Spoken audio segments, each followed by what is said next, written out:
नमस्ते दोस्तों, कैसे हैं। दोस्तों, किसी नगर में एक बुढ़िया रहा करती थी।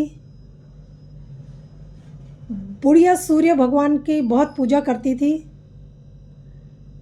बुढ़िया के पास कोई गाय नहीं थी, पड़ोसन की गाय थी। वो सुबह उठ के वहाँ से गोबर लेके आती थी और अपने आंगन को लीपती थी, नहा धोकर सूर्य भगवान को जल चढ़ाती थी, खाना बनाकर सूर्य भगवान को भोग लगाती थी, उसके बाद ही कुछ खाया करती थी। अब ऐसे ही दिन बीत रहे थे। बुढ़िया के पास किसी चीज़ की कोई कमी तो थी नहीं, उसका घर खूब अच्छे से चल रहा था। तो अब एक दिन क्या होता है कि जो पड़ोसन होती है वो उस बुढ़िया से जलने लगती है और अपनी गाय को घर के अंदर बांध देती है। अब बुढ़िया जाती है और उस गोबर को नहीं मिलता, बुढ़िया को गोबर, वो वैसे ही वापस आ जाती है। जब आती है घर आंगन नहीं लीप पाती है, भोग नहीं लगा पाती है और कुछ भी फिर नहीं बनाती खाती। ऐसे ही रात को भूखे ही वो सो जाती है। जब भूखे सो जाती है, सूर्य भगवान उसको सपने में आते हैं और बोलते हैं कि तुमने खाना क्यों नहीं खाया, मुझे भोग क्यों नहीं लगाया। तो बुढ़िया उसको सूर्य भगवान को सारी बात बताती है। सूर्य भगवान को उस पर दया आ जाती है और वो जो होते हैं सूर्य भगवान, वो बुढ़िया को सपने में कहते हैं मैं तुम्हें एक सुंदर गाय दूंगा जो तुम्हारे आंगन में सुबह तुम्हें बंधी हुई मिलेगी और उसके बाद तुम्हें किसी भी कष्ट का सामना नहीं करना पड़ेगा, तुम्हें तुम्हारा घर हमेशा भरा ही रहेगा। बुढ़िया की आंख जब सुबह खुलती है वो देखती है कि सपने में फिर जो हुआ था वही उसको गाय सुबह आंगन में खड़ी हुई मिलती है। बहुत सुंदर गाय होती है। बुढ़िया उस गाय की सेवा करने लगती है और जब वो सुबह जब आँख खुल के वो देखती है तो वहाँ पर जो पड़ोसन होती है वो उस बुढ़िया से पहले उठ गई होती है, वो पहले ही वहाँ पर पहुँच गई होती है गाय देख के कि आज तो यहाँ पर गाय बंधी हुई है, वो भी इतनी सुंदर। और जब देखती है तो वहाँ पर तो गोबर की जगह सोने का गोबर है पड़ा हुआ। वो उस गोबर को सोने को उठा लेती है, अपने घर ले जाती है और अपना जो गाय का गोबर होता है वो वहाँ पर रख के चली जाती है।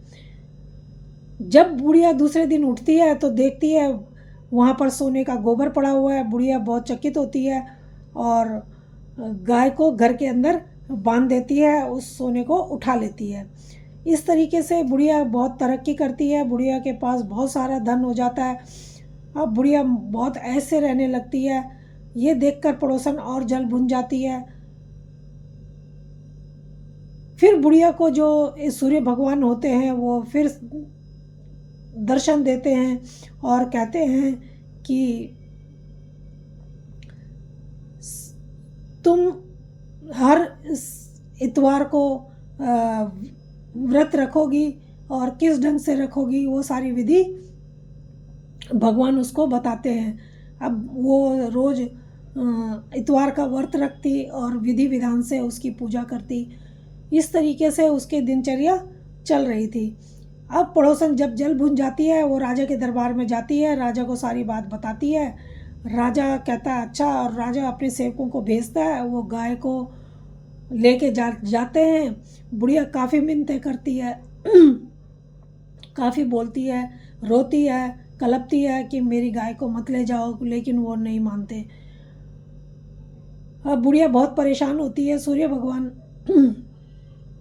दर्शन देते हैं और बुढ़िया को विधि विधान जब बताते हैं तो राजा गाय लेके चले गए होते हैं। अब बुढ़िया क्या करे।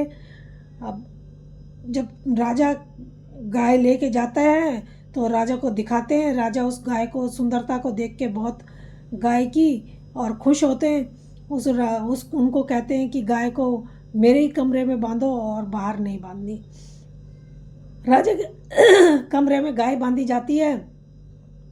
सुबह राजा उठते हैं, देखते हैं तो बदबू से कमरा भरा पड़ा है, वहाँ पर गोबर पड़ा है। राजा बहुत दुखी होते हैं और उस जो पड़ोसन होती है उसको बुलाते हैं और उसको दंड देते हैं।